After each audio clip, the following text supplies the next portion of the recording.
Sup guys. I think I should start with an explanation.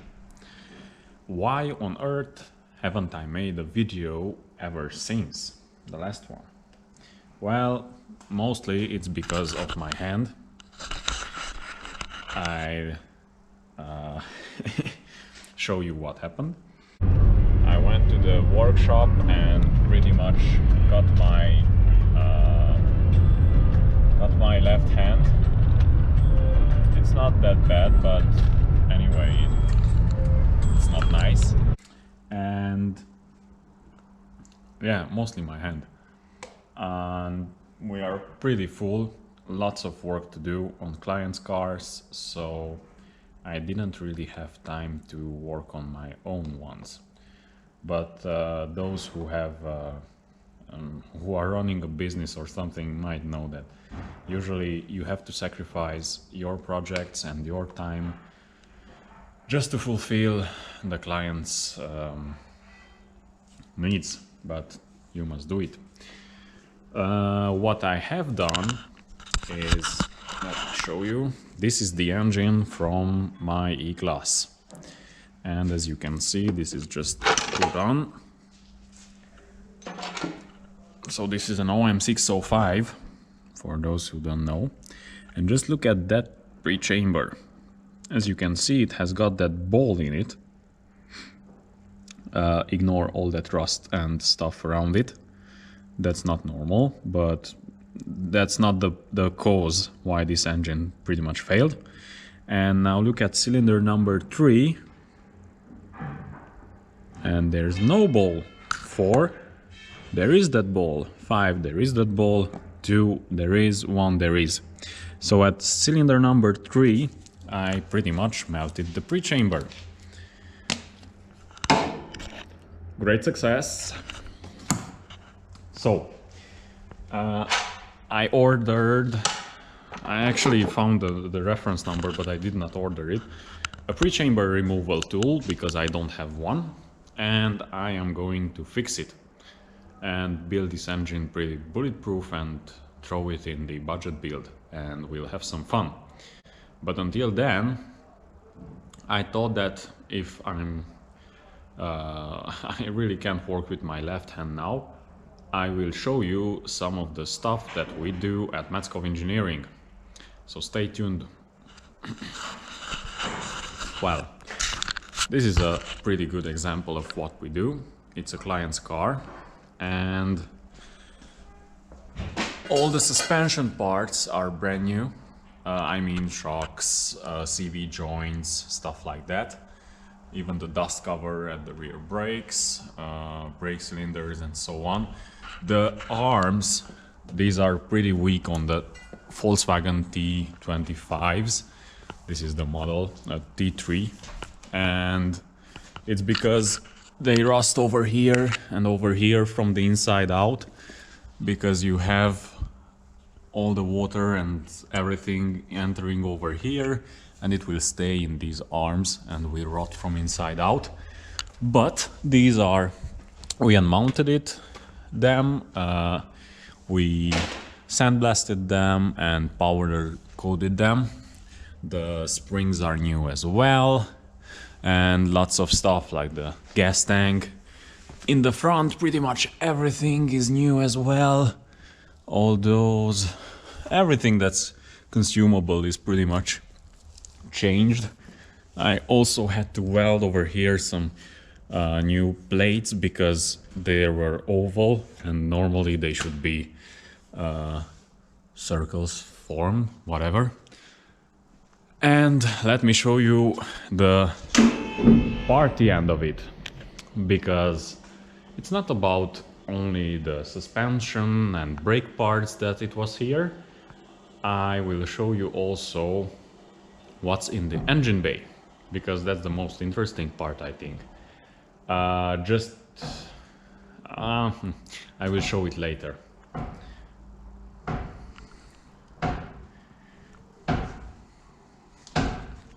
Let's get it down. Okay, that's it. Ta-da! some of you might recognize it. It's not the original engine. It might seem that pretty much everything fits where it should, and you have the engine mounts, the original ones, and the turbocharger, and everything is pretty original, but they are not. It's a 1.9 TDI engine, so it's the direct injection diesel engine from a Golf 3.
Okay, you might say, I know that engine. That has got an electric EDC pump. No, this one is not the original pump. This is a fully mechanical one, and it's from another application, also direct injection. And it has got 11 millimeter hydraulic head, bigger X, and stuff like that, bigger shaft, bigger bearings. So it's much more robust, and it's great for these conversions. So the whole timing kit and stuff like that is made by us. It's custom made, but you would say that it's pretty much original, except you might see these braided lines for the oil or something. But yeah, we want it to be as reliable as possible. So that's why it looks like original, and we use lots of original parts. The only thing I still have to do on this is the alternator serpentine belt. So over there the pulley, here the pulley, the tensioner and the alternator should be still connected. But that's not so much of work.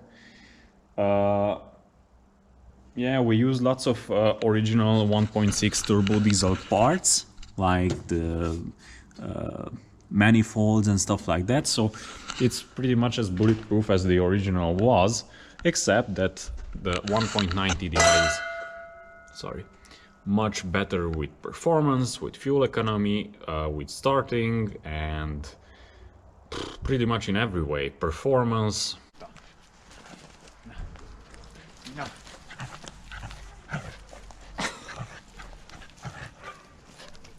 I don't see why you should not change a 1.6 TD or 1.7 diesel or whatever in this sort of van to a 1.9 TDI. There's no reason, pretty much no reason, except if you want to build a very original car or whatever. but that's another case and not this one. So yeah, if you want to see, this is the original pump from the 1.9 TDI. This is the pump from the 1.6 TD. This is the original turbocharger. This is a made in Romania sort of thing. The client said that this is a new head, and I said, okay, let's take it off, let's see. Oh, actually the head gasket was new, but the head is just rectified the surface, but they did not fix all these cracks. And when I got the car here, it had zero compression on cylinder number 2, so someone fixed it, and the client paid a lot of money for being fixed, but it never ran, and he bought it here. I think we are the third company or mechanic or whatever who worked on this car ever since it ran last time. So we advanced quite a bit with all the suspension and stuff like that. I hope he's as excited as I am with this project. So it's nearly done. This is one of the projects. This is another one. This is a Porsche 928, and this is also a client's car, and he engine swapped, not here, not at our shop, the engine to a 5-liter from an S4 model, if I remember correctly. And the problem is that this was not an S4, this was a 4.7 model of the 928, and originally it had a different engine. It's pretty much the same base, but it's a different engine whatsoever. So of course the electronics that control the engine are not the same. And big problem, because they just couldn't figure it out. So we got the car here, and we are working on putting all the electrics of the 928S, what this car is, to connect it to the engine management system with the new ECU, new engine harness and whatsoever that came from the donor car with the engine. So that's one of our other projects. This one is a very long project. It's here for quite a while now. Can you recognize it? I would say 99% of people won't recognize it. And why? Because it's so rare. It's even rarer than a Ferrari or whatever. It's a Volkswagen Iltis. It's the Type 181 or 183. Oh, I don't want to say anything wrong. It's the Iltis whatsoever. It's not the Kübelwagen, it's the Iltis. And what's very interesting about this car, but you can find lots of articles on the internet as well about it, is that it's the predecessor for the Audi Quattro. So there would be pretty much no Audi Quattro without this little funny looking thing. And we are going to, the client has got one more of these, and one is going to be restored perfectly like a museum piece. That's the other one. And this one, this is going to be, because it was too bad, the body was too bad, it was not original, no original engine, so on. We are going to engine swap it, and it's going to have a 1.8 turbo from Volkswagen Passat B5.5. So it's the 150 horsepower 1.8 turbo engine, but it's the newer model, the Euro 4 emission class, that has already got like electric throttle body and much smarter ECU and so on. So we are going to put that in this body, and let me show you also the chassis. It's this one. This is the roll bar, this is the chassis. It was already sandblasted and painted. And the engine, we don't have it over here, but we already had the donor car over here, and I unmounted the engine and the harness and everything that we needed. And it's going to be pretty much a Quattro with 3 differential blocks, in a thing that weighs pretty much the same as, I don't know, I can't come up with something smart, so I will just say around 1,000 kilos maybe. Don't know the weight of this thing, but it's surely not heavy. And mostly because it hasn't got any roof or something, doors whatsoever. So that's a quite interesting project. What else we are working on? Of course, this car. It's a very nice one. It's an 86 model year, I think. 560 SL is the M117 engine. And why are all the injectors and everything unmounted? Well, it had a pretty big problem with it. When I got it, it was running, but not right. So over here are the injectors and hard lines, and this is all the mechanical injection system. And look at this. It was not put on properly, so it was pulling a lot of air through this part over here, and the original clamp that was here, the multi-layer one, was not even tightened because it was already pretty much fucked. So I put on a Mercedes normal 7090 one, and it should be fine. But anyway, I'm going to change all this rubber part. We ordered it from the Mercedes, and also it had got some of these were not connected where the throttle body goes onto the engine, so it had massive vacuum leaks. We also checked the injectors. They are pretty much okay, so we are only going to change all these rubber parts and O-rings and everything that should be done while we are there.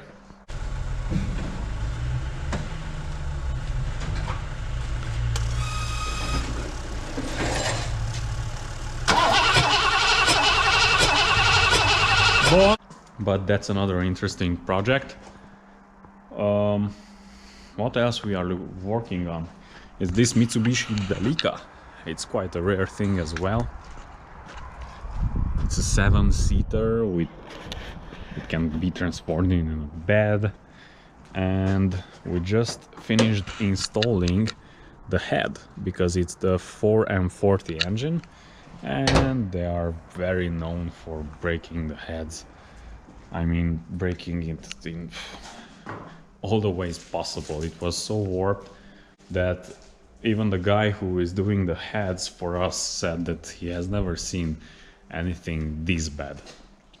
But anyway, it's fixed, and I hope that in a few days of time I can start it up with a new head on. New head, reconditioned one. They changed also the valves and lots of things inside. Let me show you at the other room what we have. So over here we have a pickup patrol. Yeah, it's originally pickup. It's not done by some Romanian guy. And this is going to be a quite long project because we are doing body, suspension, engine, head, pump, interior, all the electrics, and so on. Fuel system, brake systems. So it's going to be a long project, and it's going to be a quite nice one. We are also, if you can recognize it, yeah, that's an MZ, or how do you call it in English? Anyway, it's an MZ ES 250-1. That's the complete model name. And it has also got a sidecar, that's quite nice. And we are restoring it. If you can see, this is the frame. This was all already powder coated, and some of the stuff for the suspension and all those are already powder coated. The stuff that gets sees lots of wear, and the tank, the fenders and so on, those are going to be painted the traditional way because it has got a nicer finish. And just today I was writing a shopping list for all the spokes, nipples, rims, tires, everything for it. It's going to be as new. We can also add a bit of personal touch to it, the client said, so it's going to be a quite nice project as well. But we have so many projects that it's quite hard to even do a restoration on a motorcycle. Not the don't let me not mention how much work it's in plus just to make it look a bit nicer, but we'll do it. And let's see what else do we work on. Yeah, let me just close over here.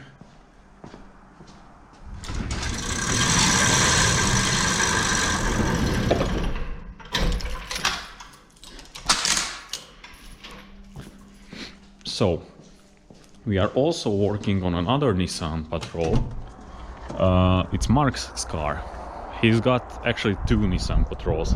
This is one, that's a Y60, and this is the newer one, the 61 that he has. And there's no engine because it's next to my OM605, if you have seen it. It's an RD28. And let me just show you what we want to put on that engine. I don't know if someone has ever done such thing before or not, but usually people just throw on these Nissan Patrols a 2260 V turbo or something quite small, maximum 300 horsepower capable, because they want fast spool up and stuff like that. But it's a very high revving engine, so we thought, why not try something like this? So, yeah, look at that. This is what's going on this engine. But for now, it's a stock project as well, because literally the pump is stuck or something with the regulator is not working. So the guy on the test bench said that it's not working, and that's why the engine is still not in. Moving on. What sort of other projects we have? Those BMWs are not ours. It's a friend's. Those are a friend's car, and the interesting thing with the 7 Series is that it's a 745i. If you know how rare those are. This weekend I came and I removed everything from over here, even the blower motor, because I told you once that my heating is not working, so I'm working on that. Budget build.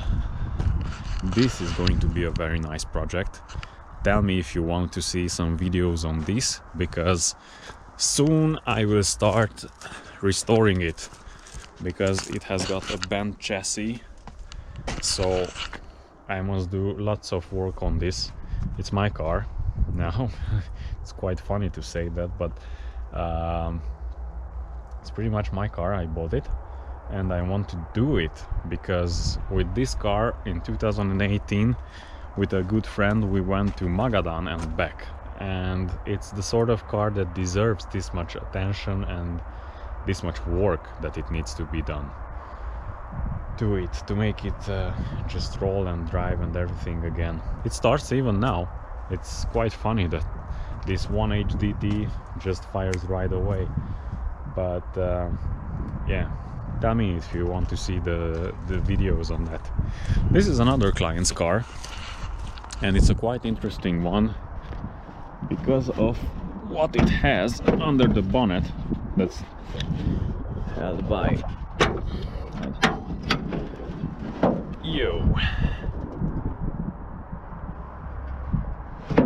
Do you like that manifold?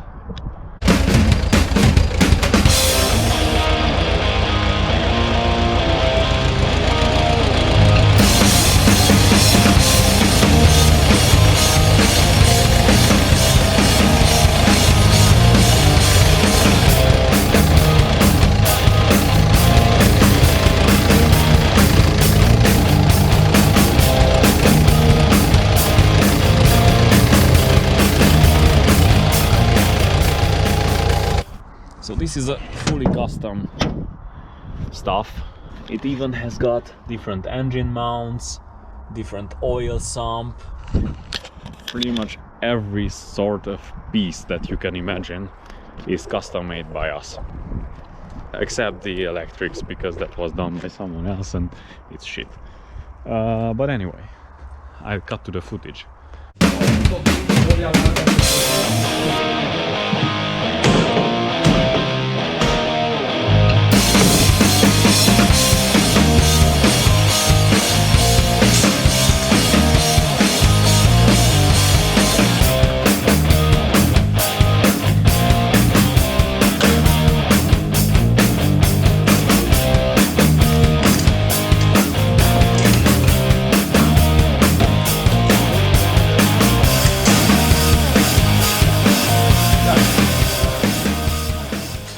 Lots of projects, not much time for my cars, and with this hand really did not help me, but shit happens. So thanks for watching, stay tuned, and I hope that soon we'll see some Mercedes gravy. Thanks for watching, peace.